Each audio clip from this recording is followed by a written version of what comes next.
दीगर पार्टियां हैं जो हैवी स्टेक होल्डर्स हैं। हम नहीं है अभी स्टेक होल्डर। आप कैसे कह हम नहीं हम क्या मतलब है भी हम स्टेक होल्डर हैं, बराबर हैं, बिल्कुल है नहीं हमारा तो नहीं वो छोड़ दी। देखिए एक बात सुनिए, जो पॉलिटिकल पार्टी इस पर खामोशी अख्तियार की हुई है, जो सत्ता में आना चाह रहे हैं, तुमने कितने हजार वोट से सत्ता को खो दिया। यह अलग बात है कि तुमने बेईमानी करके हमारे 4 बेईमानों को खरीद लिया, अलग बात है, मगर ये होश के नाखून लो, इस पर जागो। देखिए मौत के बाद रोना बेकार है। अभी तुम मरे नहीं हो सियासी तौर पर, देख लो, जिंदा रहने के लिए होश में आ जाओ। तो आप आरजेडी की तरफ इशारा कर अरे हम देखिए कि आपके साथ आए इस मुहिम में। अक्लमंद को इशारा काफी है।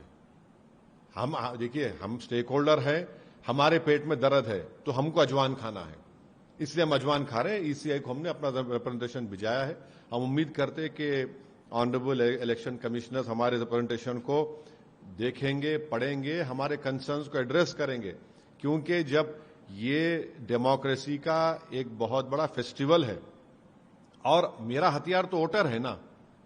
जब हथियार ही नहीं होगा तो कौन कैसे जीतेगा बताइए, चाहे कोई पॉलिटिकल पार्टी हो।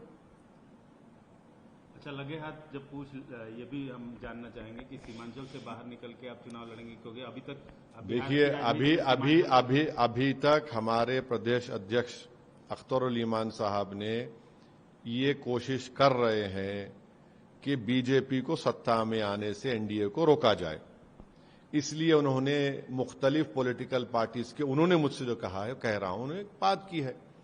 अब उनको समझ में आता है नहीं आता अलग बात है, मगर जहां तक हमारी पार्टी का मामला है, हम अपना चुनाव पूरी ताकत के साथ लड़ेंगे। हमने 2 विधानसभा पर बहादुरगंज में और ढाका में अपने कैंडिडेट का नाम अनाउंस कर चुके हैं और हमको सीमांचल में भी लड़ेंगे, सीमांचल के बाहर भी लड़ने का पूरा प्रोग्राम और प्लान है और इस पे सख्ती से अब के बार अच्छी तरीके से कैंपेन करेंगे। एनडीए को रोकने के लिए आप महागठबंधन से हाथ मिलाएंगे? अख्तर ईमान साहब ये कोशिश कर रहे हैं, जो हमारे बिहार के अध्यक्ष हैं। लोग जानते नहीं हैं कि 5 साल पहले भी मैंने कोशिश की थी, इनके 2 बड़े बड़े सांसद को जाकर उस पुरानी पार्लियामेंट की बिल्डिंग के सेंट्रल हॉल में मैंने उनसे जाकर कहा था।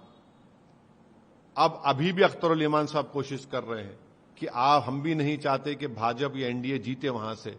अब ये उनके ऊपर है, ये उनके ऊपर मुनस्सिर है, वो फैसला आजाद अपना फैसला लेने के हकदार हैं। हम अपनी पार्टी के हक में फैसला तैयार हैं।